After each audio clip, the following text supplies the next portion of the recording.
But I think besides all of that, sometimes you just go on the deck and you just lay down and enjoy the sun, hitting your face. And maybe that's it. I don't think I can ever become the Buddha, but sometimes I like to think about the Four Noble Truths, not because I can apply them to my life, not because I can fully understand and appreciate them, but supposedly these came from Buddha's mind and imagination, and I like to be around them. It's like being around the sun. And if someone was to ask me, well, are you thinking or are you around the Buddha because you want to be the Buddha yourself one day? I'm not really quite sure what the answer is. If I say yes, that'd be far too arrogant.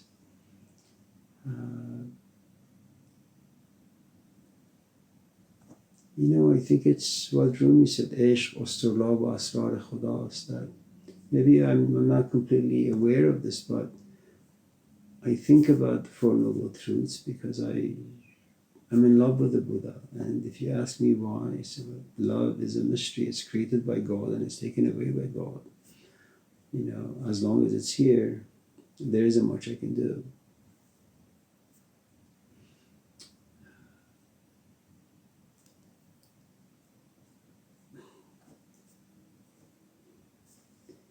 I changed the sink in the kitchen. Did I really need to? The answer is no. Was the old sink functioning? Yes. I go to Costco, there is a sink on this, shelf. I say, wow, look at it. It's like a swimming pool. Why not just buy it? And, it's been a while since, I've done like donkey work. So we buy it, I come home and I cut things and I put this thing in. What's the destination? Just work. There is something that I find attractive and I get to work and I'm consumed by, this work for a few hours and then it's done. And then I look around and say, okay, now what wall can I destroy? you know.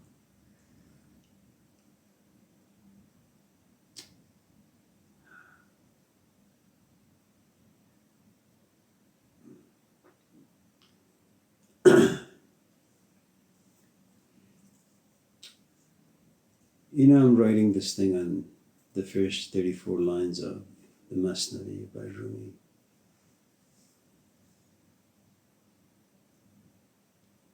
For the most part, I'm just winging it,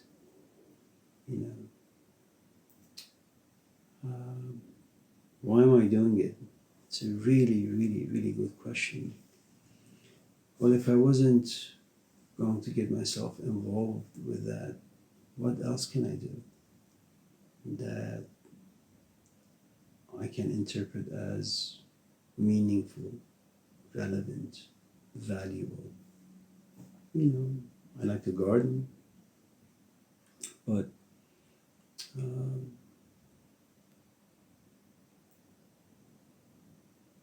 and maybe that's the answer. You know, the birds follow this one bird because this one bird has persuaded them,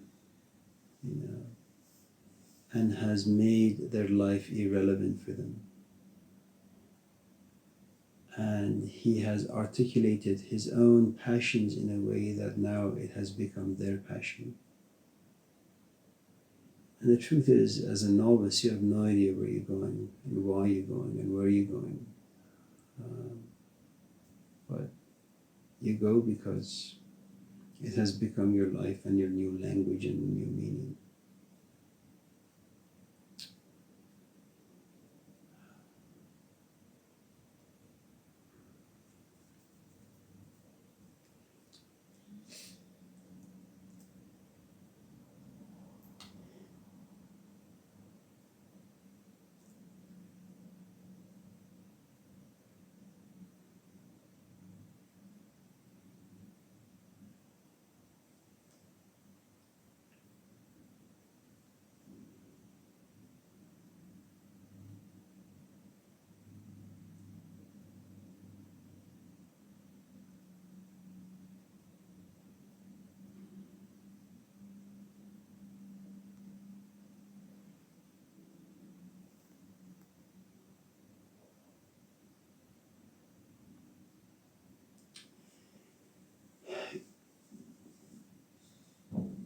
There is something to be said about anyone who has the power.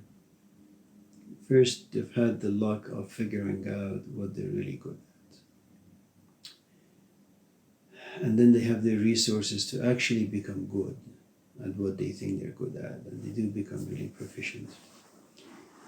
And then they move to a place where they have, again, another kind of resource where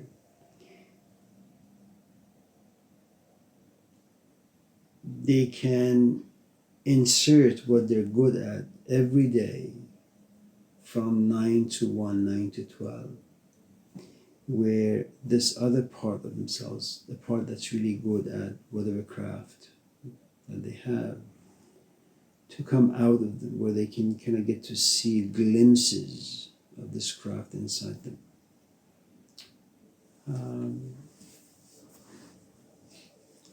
I don't really know what Jordan Peterson talks about.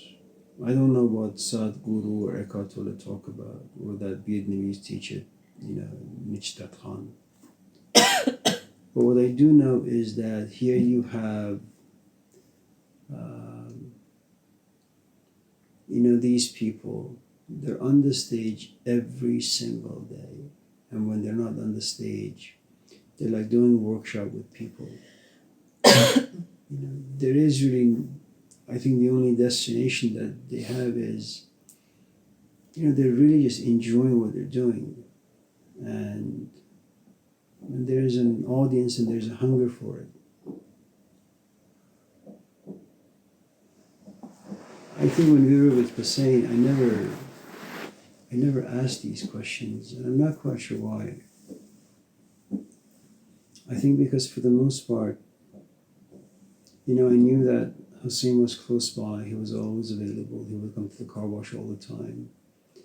Sure, I would try to understand things once in a while, and I would, I suppose, pray sometimes, fast sometimes.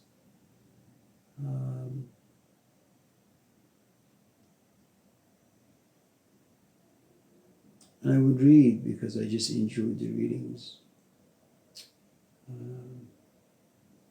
And sure, once you plagiarize and mimic, sometimes you plagiarize and mimic because you want to be like Socrates. You want to wear a long black jacket and walk around, as I did for a while.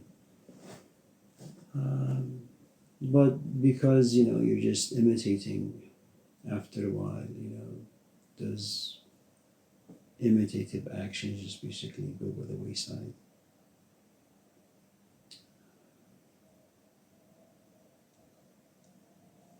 I don't know. We just enjoy doing things with a good amount of pain.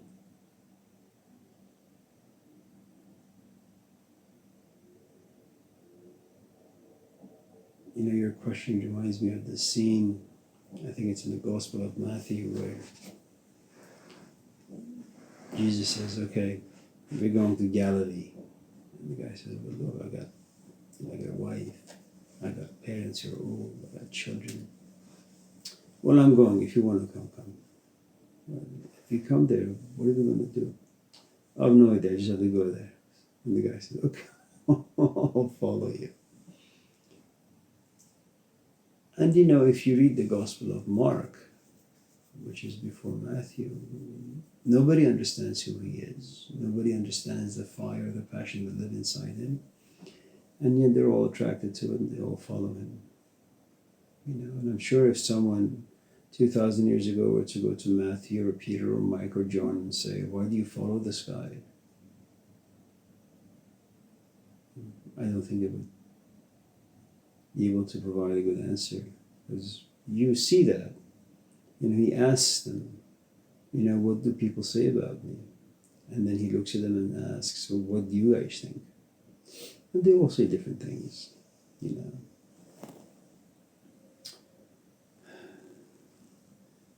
Yeah.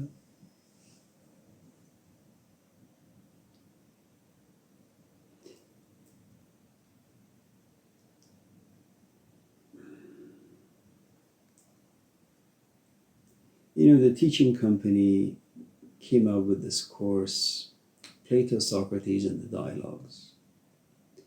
And it was, I think, 12 or 24 lectures by Michael Segru, who was teaching at Ave Maria think it's in Florida somewhere, maybe. And then I remember someone, I think one of my students came in and said that, yes, he has stage 3 cancer. And then I emailed him, we went back and forth a few times. And I think a couple of years ago, I emailed him asking if I could have any of the lectures that he gave to his classes. And I said, I'd be more than willing to pay you for them. And he wrote me this really, really long email. And there was some passage in the email where he said, sometimes I would go to the classroom and I would say things, and then I would come out saying, I didn't know I knew that. And then I would go to the next class, I would say some other things, and then I would come out and say, well, I didn't know I knew that either. And it's a puzzling thing, where it's like you are a revelation to yourself. And maybe that is the thing, that something about you has opened up or has matured, or whatever it is you want to call it, where you keep pumping new things, pumping out, new observations. I remember Hussein sometimes would say, I was in my shop and all of a sudden I was thinking, and then I discovered something. And in Persian, the word for discovery is kashf. And, it's not like here where the word discovery is used so casually because it's so overused, Discovery Channel and discovery this and discovery that. Kashf is like a revelation, and in the Middle Eastern culture, at least the Persian culture, it has a profound definition, and it's layered, and it's majestic, and it's religious, and it's spiritual, that you have discovered something because God favored you, And I found it interesting that he used that particular language, that I didn't know I knew that, and I didn't know I knew this. And it's like parts of you just blossom and you get a chance to see it.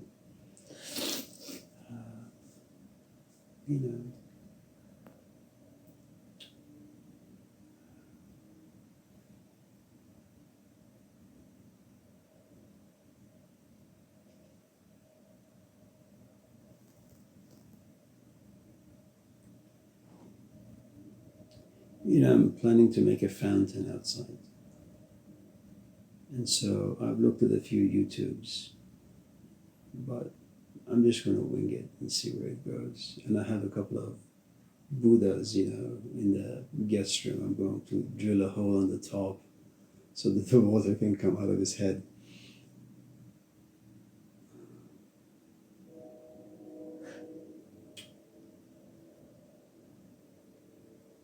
And I think there are a couple of stages that I have to go through. First, kind of figure out what exactly it is I'm doing. Then figure out, what tools I need.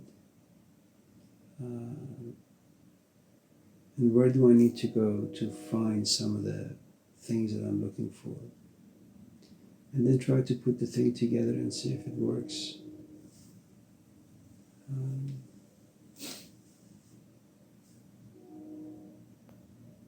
I think initially, I suppose the destination was to figure out whether I'm creative enough to do things, to build things. And now that, I'm okay, I'm willing to take chances and risks. And maybe that's it. You follow the spirit wherever he's going or she's going, and if on the way you get a glimpse of certain parts of yourself, and you can kind of bring them out and, exercise those particular muscles inside you. And the next task is, just go out and create and see what happens.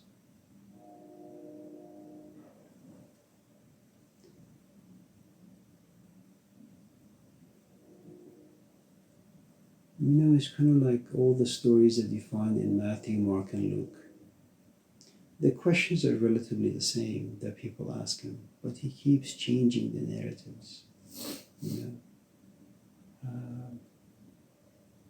they're all rooted in the fact that he is creative, and his creativity is rooted in the fact that something about him opened up.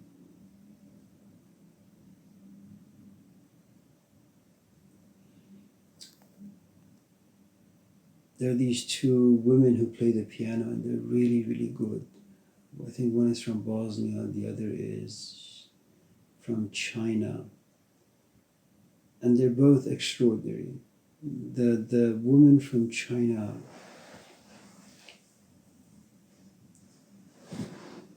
she's really extraordinary. She's fast. She's technical. The woman from Bosnia, she's also fast, but she injects so much emotions in the notes. They have both become great pianists, but they deliver, they express their art in such a different way.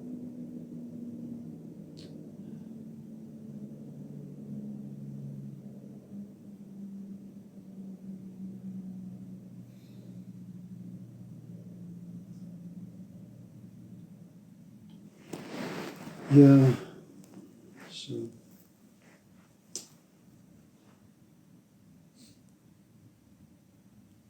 I think when you listen to some of these people, that you mentioned on YouTube that you watch, and they're talking about things like that enlightenment or being here now, and this sort of level of understanding that, I just don't know if that's realistic to wish for. And so it's just, I think, nice to hear that you don't have to have that as a goal.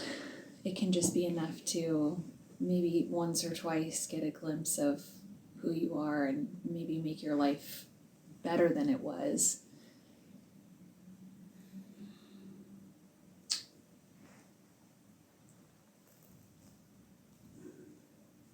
Sometimes because of obligations, I have to be on hiring committees on campus, and a couple of times I've been on the hiring committee where we had to look for a dean for some division.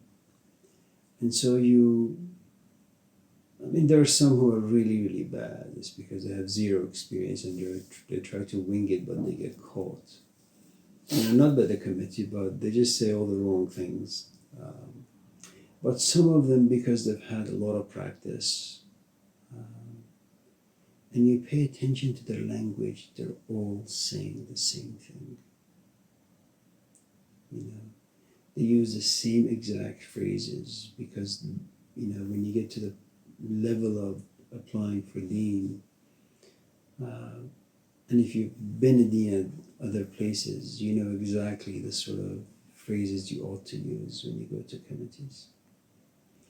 And I think what's happening with these new age gurus is very much the same. You turn on the TV and someone says consciousness. So next time you talk anywhere, you use consciousness. Then use mindfulness, then use awareness, then you use, being present. And all of a sudden, it doesn't matter who you're listening to, they're all using the same language. And in some ways, in many ways it's bad because those phrases, they no longer impact you the way they used to,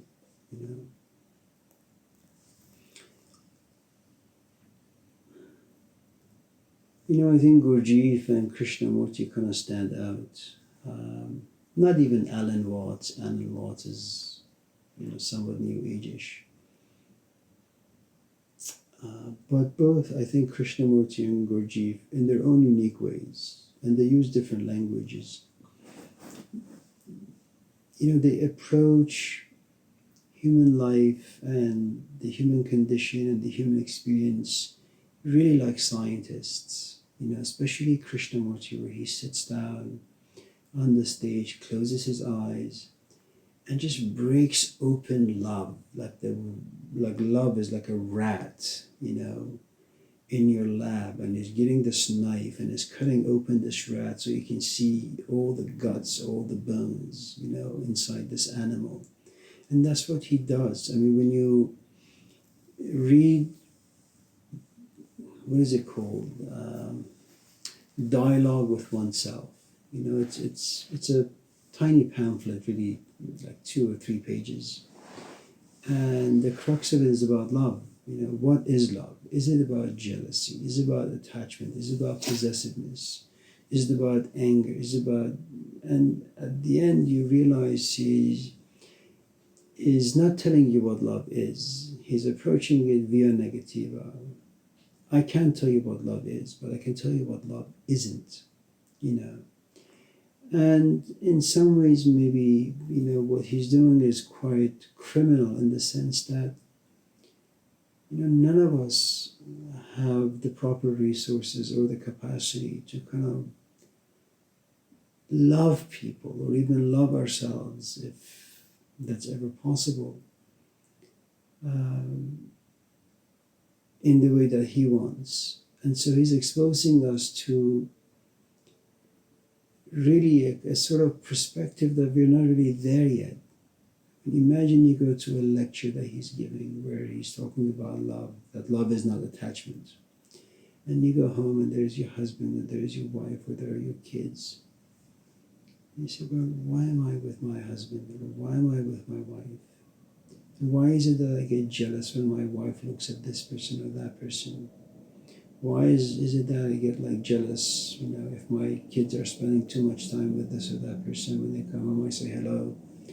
They don't reply to my hellos. Why is it that I worry so much about them? And then you try to kind of correct your behavior. You begin to love them less because you're becoming less attached to them, because I don't really know what the heck he's talking about.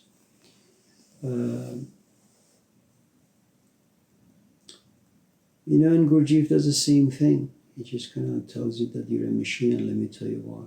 That you basically react to all the forces that are imposed upon you by life. There are no reflections, in the things that you do. The world, inserts buttons inside you, and then the world pushes those buttons, and like a tool, you move this way and that way.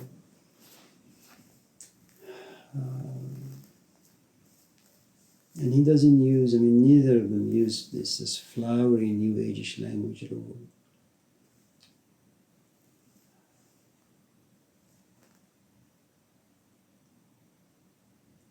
But Krishnamurti came at the right time, He came at a hippie time.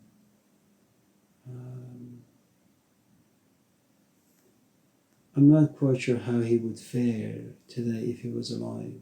I know that he was asked questions about Gurdjieff, and he said, well, Gurdjieff is just another system.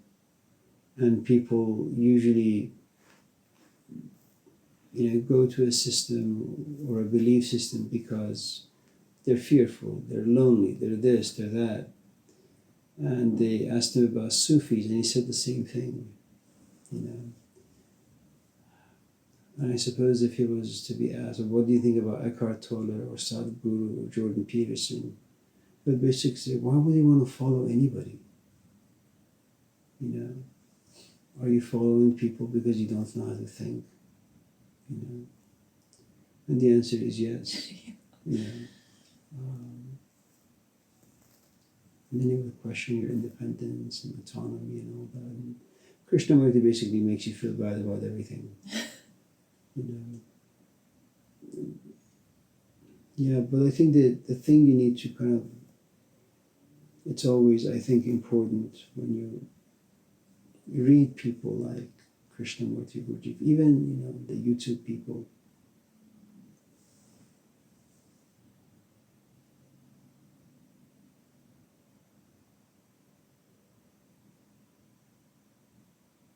They're really not in life at all, the way you and I are. None of them are. You know, there is no wife or husband to answer to. There are no kids to take to the park. You don't have a boss who sometimes yells at you and you have to be fearful of losing your job. You know.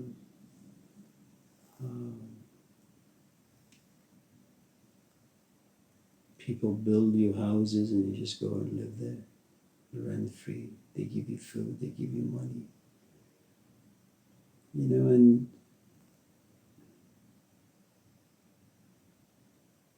you know, I remember Sadhguru being interviewed by this rabbi in New York, I think. And you know, the rabbi was asking about education, and Sadhguru was saying all these nasty things about education. And this rabbi said, "Why do you talk this way? You know, you have kids in New York, and school is saving them. It's keeping them from depression. It's keeping them from suicide." And then they would go to the next subject. And the rabbi would basically tell him, since you don't want to answer that question, all right, let's move on to something else. You know, and it's good once in a while for these YouTubers, YouTube teachers to kind of be pushed around, because you know they're like the Greek pantheons. You know, they kind of live way up there and they have their own rules and they don't have to, you know, answer to anyone. You know, it's kind of really like these teachers. You know, if you go and ask them about anger, they say, "Oh, well, don't be angry." If you talk to them about your mother, "Oh, don't live in the past."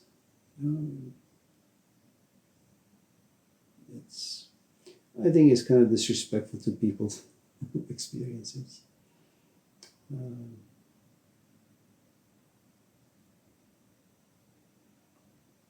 You know, I think if you're a Sadhguru and someone comes and asks you about their parents, just say, "Listen, I don't really care. That's not my job." You can ask that question from Jordan Peterson, who's a psychologist, you know, and he can ramble on for 2 hours. Sadhguru kind of basically is about don't live in the past, forgive and be compassionate and this and that. It doesn't do anything for anybody really.